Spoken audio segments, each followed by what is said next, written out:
नमस्कार साथियों, आप सभी का स्वागत है हमारे YouTube channel ready to perform. आज हम बताएंगे बीएससी फोर्थ सेमेस्टर की फिजिक्स की हमारी पहली यूनिट है। और पहली यूनिट में हमारी इसका नाम क्या है, इस बुक का क्या नाम है, प्रिपरेशन ऑफ मॉडर्न फिजिक्स। तो इसके जो आपके ऑब्जेक्टिव टाइप के क्वेश्चन जो पूछे जाएंगे वो देखो, MJPRU रोहिलखंड यूनिवर्सिटी में जो आपके पूछे जाएंगे। तो देखो, पहला क्वेश्चन है, किसी पिंड का जड़त्व आघूर्ण किस पर निर्भर करता है? तो उसके जो भी जड़त्व आघूर्ण होता है उसका द्रव्यमान और द्रव्यमान वितरण पर हमारा करता है।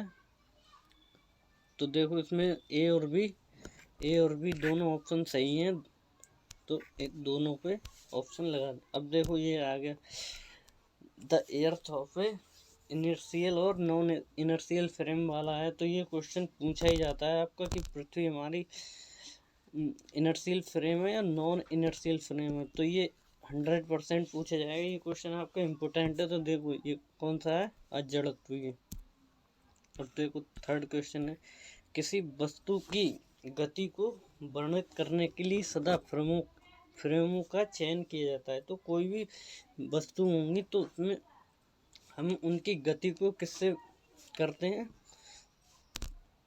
जड़त्वीय आघूर्ण से। अब चौथा क्वेश्चन देखो, निम्न जड़त्वीय फ्रेमों में स्थित प्रेक्षणों द्वारा मापित त्वरण का मान क्या होता है? जो भी हमारा जड़त्वीय होते हैं तो उनमें हम फ्रेमों को किस तरीके से मापते हैं? तो समान तरीके से।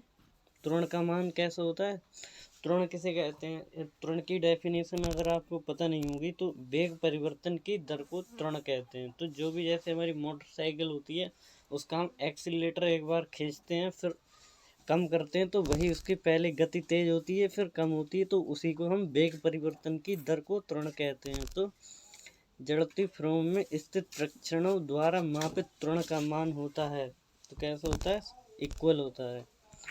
इक्वल मीन समान। तो देखो, पांचवा क्वेश्चन देखो, जिन तत्वों में भौतिक के मूल नियम एक से होते हैं वो कहलाते हैं। तो जो भी हमारे भौतिक होते हैं उनके मूल नियम एक जैसे होते हैं, उनको हम क्या कहते हैं, जड़त्वीय तत्व कहते हैं। तो बी वाला ऑप्शन सही है। अब देखो, ये हमारा रेखीय संवेग संरक्षण नियम तुल्य है। तो ये क्वेश्चन आपका इम्पोर्टेंट क्वेश्चन है। ये रेखीय वाला 100% पूछा जाएगा। तो क्या कह रहा है, रेखीय संवेग संरक्षण नियम तुल्य है। तो जो भी होगा वो न्यूटन के द्वितीय नियम के लिए होगा।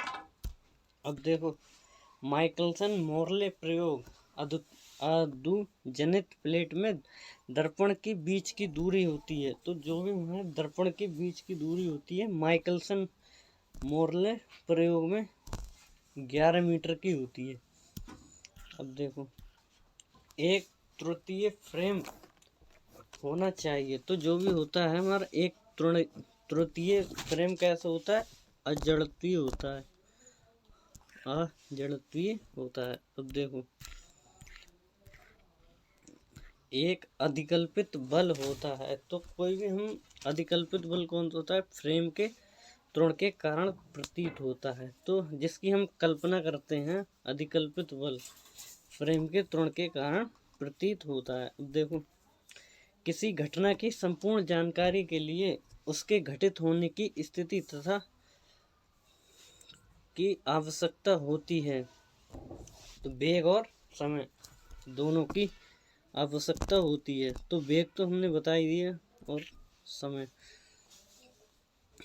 अब देखो, 11वां क्वेश्चन क्या कह रहा है, सापेक्षता व आकाश तथा समय का साधारण रूपांतरण किसके द्वारा दिया गया है? जो भी हमारा सापेक्षता और आकाश तथा जो स्काई एंड टाइम का साधारण रूपांतरण किसके द्वारा दिया गया है? तो वो किसके द्वारा दिया गया है, लॉरेंज के द्वारा दिया गया है। ये इम्पोर्टेंट क्वेश्चन है ऐसे, तो ये आपके एग्जाम में पूछे जाते हैं, तो इनको आपको नोट करके रखना है। अब देखो, 12वां क्वेश्चन, एक गतिमान वृत्त की लंबवत प्रेक्षित करने पर यह प्रतीत होता है। तो कोई भी हमारा गतिमान वृत्त होगा उसको लंबवत प्रेक्षित करने पर क्या प्रतीत होता है हमारा, कि वह एक परवलय के आकार का बन जाता है, जिसको हम दीर्घवृत्त, एक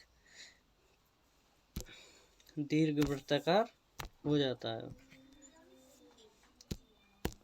अब देखो, किसी द्रव्य कण का महत्व वेग होता है। कोई भी हमारा द्रव्य कण होता है, उसका कण का महत्व वेग होता है।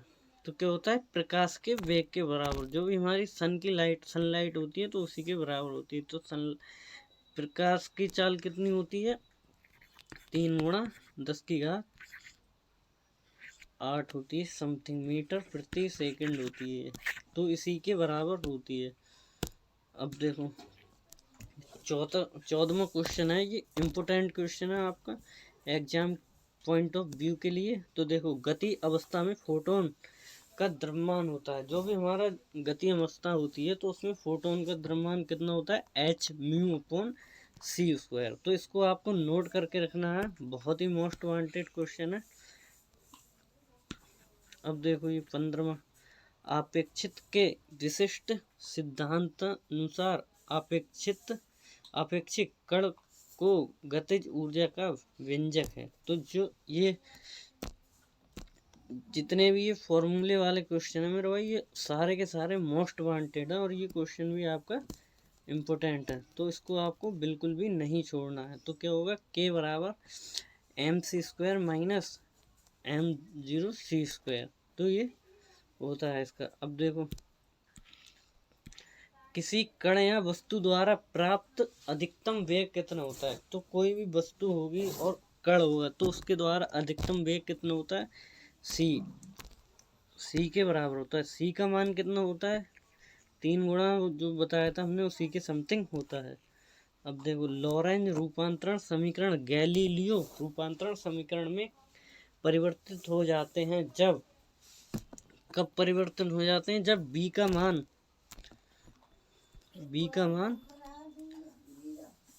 c से छोटा हो।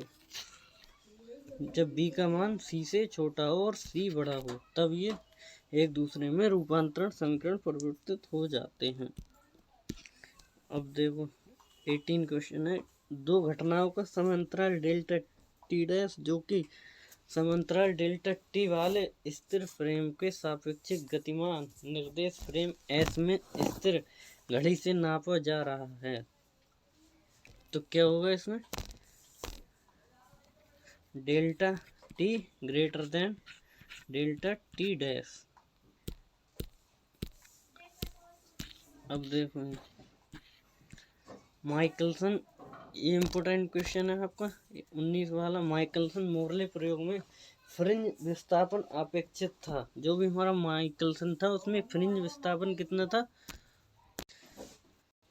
तो इसमें हमारा कौन सा आंसर सही है, डी ऑप्शन सही है, 0.4 फ्रिंज होगा इसमें। तो इसको आपको नोट करके रखना है, इम्पोर्टेंट क्वेश्चन है। अब देखो, स्वतंत्रता पूर्वक गिरते हुए पिंड का पृथ्वी के घूर्णन के कारण उत्तरी गोलार्ध में की ओर दक्षिणी गोलार्ध की ओर विचलन किया जाता है। तो इसमें क्या आएगा, पश्चिम, यहाँ पे क्या आएगा, यहाँ आएगा पश्चिम और यहाँ पूरब। तो पश्चिम और पूरब, ये ऑप्शन सही है। अब देखो, एक जड़त्वीय निर्देश फ्रेम में लिए निम्न में से क्या नियत रहता है। तो उसमें क्या नियत रहता है, हमारा वेग में कोई चेंज नहीं होता, वेलोसिटी। अब देखो, माइकलसन मोरले प्रयोग